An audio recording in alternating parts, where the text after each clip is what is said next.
When Macky Sall was sworn in as president for the first time on April 2, 2012, Senegal was facing countless economic problems. In his inauguration speech, he promised to make life easier for his people, addressing the high cost of living, unemployment, and frequent power cuts.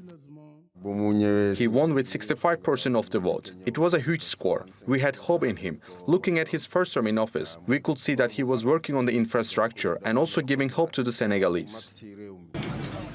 He also promised to limit presidential terms, undoing a key constitutional change made by his predecessor, Abdoulaye Wade.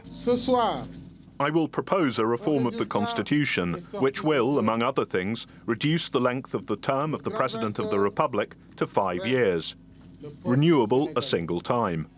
And I'm here to say that I will apply this reform to myself. During his tenure, he oversaw the development of infrastructure projects, including airports, rail networks, and industrial parks. But unemployment continued to rise, and critics pointed to poor economic management and corruption. Sall's government was also destabilized by controversy, with allegations of fraud and a crackdown on opposition. When he was re-elected for his second term, what we saw was a dictator. He was oppressing the youth and opposition. We have experienced a lot of protests in the past 3 years, arresting innocent people, which led to the death of nearly 60 youths. As President Sall's tenure comes to a close, Senegalese people reflect on the mixed legacy he'll leave behind after nearly a decade in office. In previous years, it was marvelous. It was really. You don't work much and you get a lot of money. But now it's a shame. It's a shame. They say that even money doesn't come out.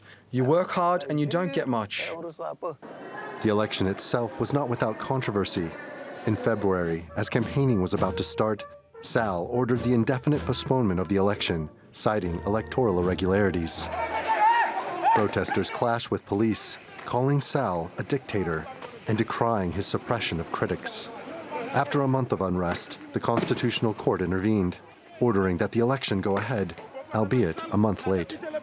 As promised, Sall stepped away, endorsing his party's candidate, Amadou Ba, a promise that may be remembered as one of the few he managed to keep. Randolph Nogel, TRT World.